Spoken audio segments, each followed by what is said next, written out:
Deep Dive Film School makes no claim of ownership of the film footage used in this episode. The film footage is owned entirely by the copyright holders.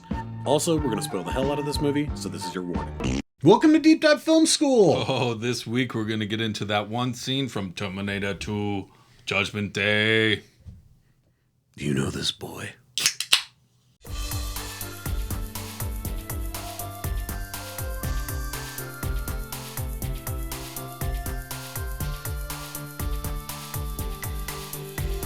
All right, everybody, I am Adam Sherlock. And I'm Adam Pulcher. And if you like what you see /hear, you should like and subscribe. You can find us on all the spaces and places that people what? Find good media, that's right. Our most active platforms are TikTok, Instagram, YouTube. Find us there and anywhere that you listen to podcasts. Oh, man. Oh, man, I can't wait to talk about this. I know. I fucking love this movie. It really is something special. I mean, if you think about, movies that kind of switched up the entire genre that they were attached to. Great point. Action.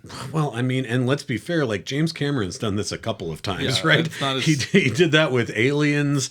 I mean, he's done it several times, and he did it with Titanic. He has a rep. He has a pretty good track record. I think we know that he likes to not only be a great storyteller, but also play with CGI. And honestly, obviously he became a bit masturbatory with the CGI in later of his career, but this is primo James Cameron CGI. Yeah, I mean, if you think about subtle enough, he's not overdoing it. Not everything is CGI like in Avatar or whatever. Yeah. It's realistic. Somewhat realistic. I mean, obviously there's a melting man on the street or whatever, but you know what I mean? It made it seem real. Well, if you think about he does the Abyss and he does the Alien in the Abyss, and I think that was the moment where he was like, oh, I could do this for Terminator. This would make sense in this much more action-packed, because the Abyss is an incredible movie, but it's not really an action film in the same way, right? Yeah, I mean, and for him to come back and be like, okay, I'm going to do the sequel to the movie that basically put me on the map. Yeah, and it was an amazing movie on its own. It's really interesting. I was watching a making of just to kind of get some more information about some of the behind the scenes stuff for this chase scene. And there was a really interesting part of an interview with Arnold Schwarzenegger, and he said, there's a lot more stunts in this movie than the first Terminator. And he's like, but actually, he's like, what Cameron is spending most of his time on is the emotion. He's like, there is so much more depth in what we're doing and how we're reacting. And then James Cameron spoke to that, and he said, well, I knew that after, the last couple of movies I've done, after doing Aliens, after doing The Abyss, I knew okay, these stunts we can pull off. We have the crew now in a way that we didn't on the first film. So I know we're going to be able to do that. And he's like, but how you sell it is by having the people involved react as if this is really happening. That's how you're going to actually sell it and have it be important. Well, and you get that depth from that first movie, right? You set the world up now, and then you put that awesome twist in there with the T800 and the T1000. Yep. Basically doing it switcheroo roles and basically going after the same thing but for different reasons now. Exactly, because people forget that for those of us who didn't know yet, it was a huge switcheroo, right? Because the first movie, you're like, well, of course, the great big muscle-bound guy is the Terminator. He's the killer robot. He's still the Terminator. And the thin, little, wiry character in the first movie, Reese, is obviously going to be the good guy that's saving Sarah Connor, right? So in the second one, when you're like, oh, shit, he's the good guy and he's the bad guy, and the wiry guy is 1,000 times stronger than our T800 is. That was such a big deal. And not only does it play with all of the audience's emotions, Linda Hamilton's character is like, what the fuck? No, you're the reason I'm in the mental institution right now. Yeah. And she's had these nightmares about him. So when he shows up, you're like, oh my God, right? But he's supposed to be helping. Great twist. Yeah, it's a great twist. Mm-hmm. And this first of all, let's just, we're starting this scene that culminates in this incredible chase scene.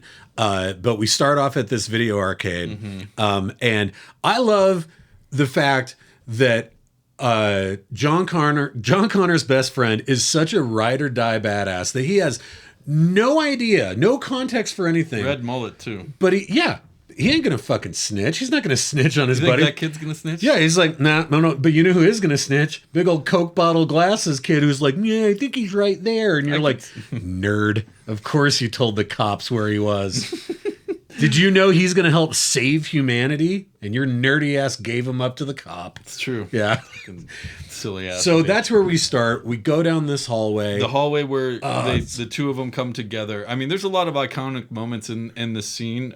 That's one of them where he's holding the dozen roses and they're walking through the mall and everything. Good. And they both are looking for him in different degrees. And we know neither of them. And that's the best part of this character, specifically the Robert Patrick version, is the unwillingness to stop at nothing.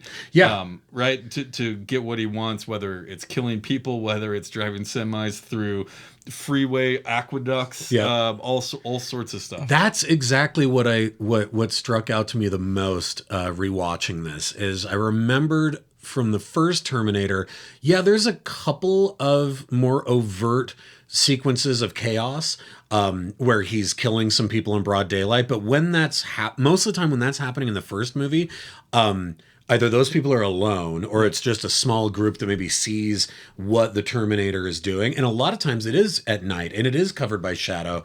I mean, with the exception of the great shootout sequence in the police station in the first movie. But most of it still feels much more noir. And here it is like such overt public violence and chaos that you're just like, it is, to your point, you're like, oh my God, this is like, there's no subtlety for the T-1000. He is like, I will kill all of you if it means I can kill him. I think it put Robert Patrick on the map for sure. Oh yeah. Because he became very relevant after this movie. And he's got that stone cold handsome face where it's just so focused and determined. And just, he's running. What did I read? He undertook rigorous running regimes and practiced breathing only through his nose in order to appear to be a cyborg that wasn't fatigued. He had trained so hard that he was able to catch up to Edward Furlong's bike with ease multiple times when they were shooting. Oh my God. I was going to say, it's one of the most unsettling and scary things about his performance. And then you throw on top of this new T-1000 is basically metal alloy. Yeah, it's alloy. He can't be killed, basically. Yeah, he can't be stopped. He doesn't have a central heart that can be destroyed, right? Exactly. And the running is so uncanny and unhuman, and it's terrifying. Yes. And there is this real sense of like, he's relentless. He will stop at nothing. And so once the chase starts, first of all, let's talk about Arnold pumping like 10 shotgun blasts into this guy, and that first shot where the big metal puddles and that, I mean, I remember seeing this in the theater and people being like, whoa, what the fuck? What was that? Right?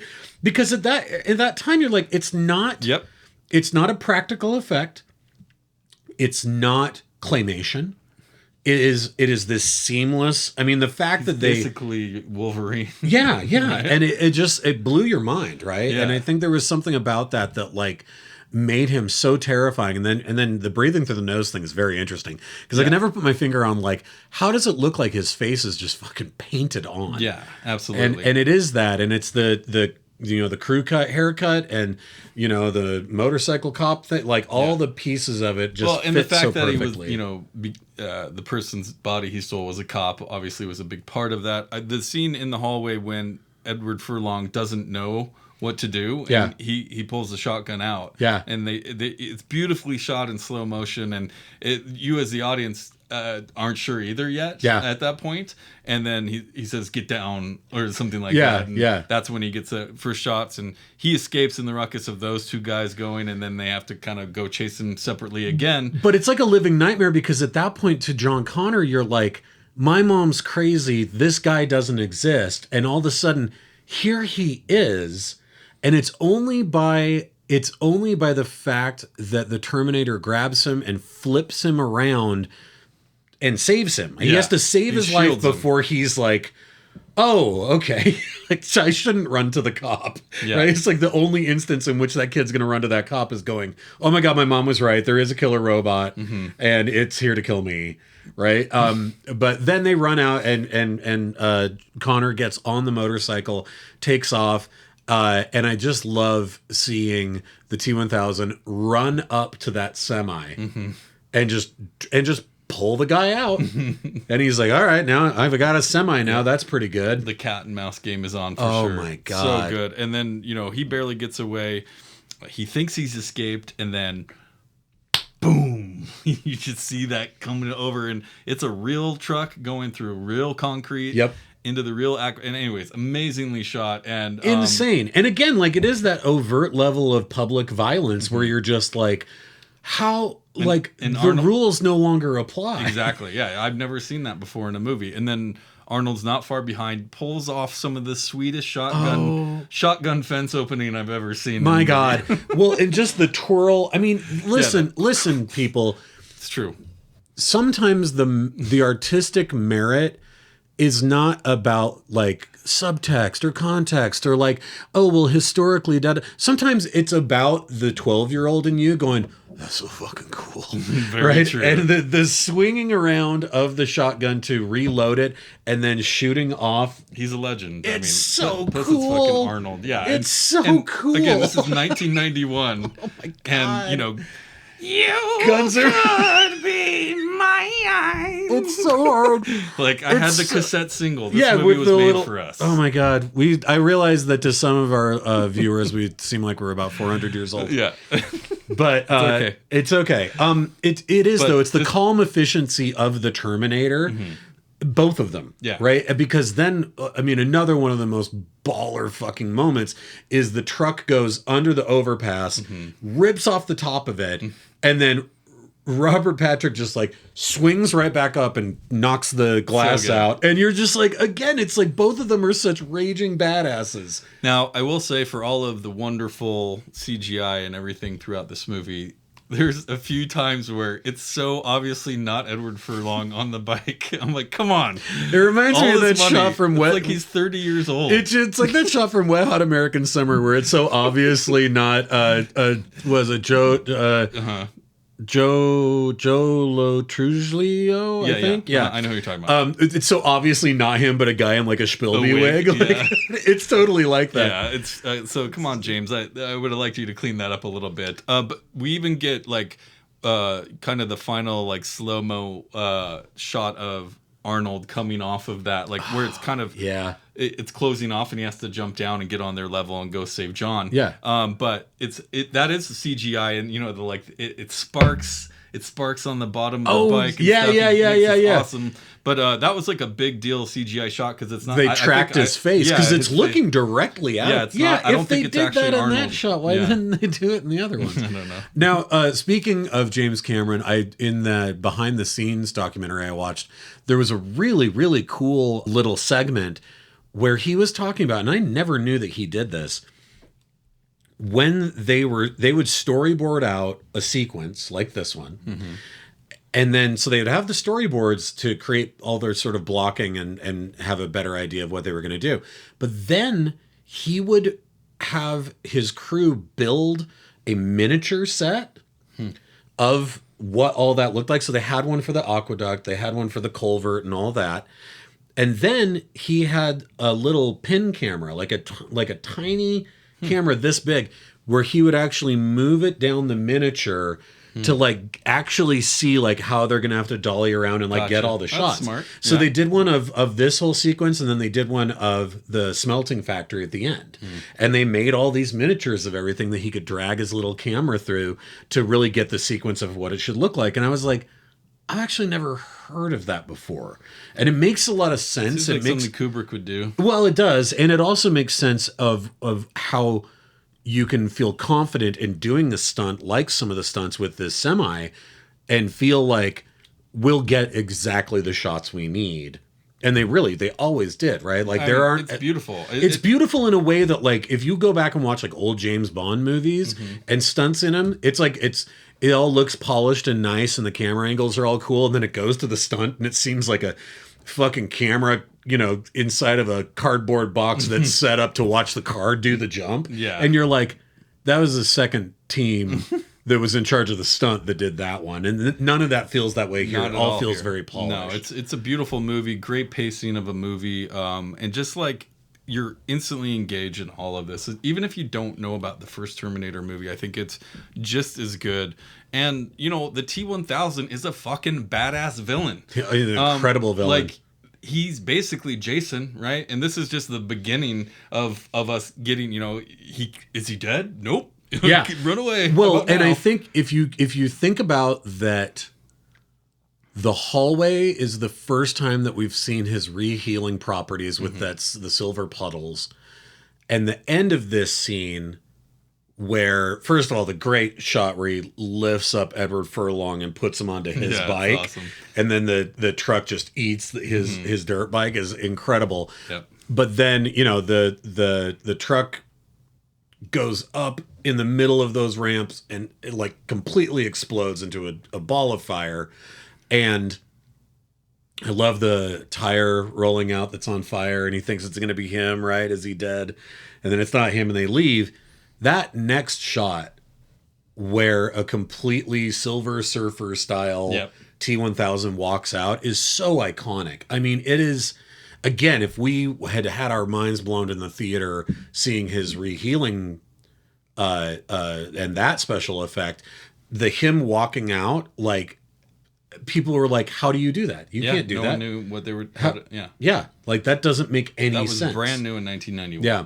And I just think that is like, but again, to your point of just like a horror movie style villain that could just become anybody, is completely ruthless, is just can regenerate. It's so scary. Yeah. And then to see it look that simple, which, final thing I'll say, pretty great joke there in the beginning in the mall where he sees the mannequin that's all silver and takes just enough time to turn and look at it before walking away. And I was like, yeah, that was good. That's Very subtle. Yeah, that's why these movies ruled. It's because they would add those little For sure. bits. And they're just smart storytellers and filmmakers. And the fact that ruthlessness, again, keeps the pace and the tension up so high. Because you don't know what they're going to do next. It's the Joker level of like, I just want to see the world burn, right? Yeah, completely. That's why he's there. So, literally, why he's there, the world will burn. Yeah. We want all of humanity to die, so I have to kill this child. But regardless, to me, one of the best high-speed chases in film history. Oh, yeah. So fun. And it's just so iconic. It has that late 80s, early 90s swagger that just makes it, like, if you go back to that era, like, Arnold Schwarzenegger is just, like, problematically cool. Like, he's so fucking cool, right? Love Arnold. Again, legend. He's a legend. Yeah. All right. Thank you very much. Next week, we're going to continue our Ozu Festival, so please like and subscribe. We're always going to have these scene analysis as well. Follow us on TikTok, Instagram, and YouTube. Those are our most active channels. Please join us for the fun, and we'll see you then. Bye, you guys. See you.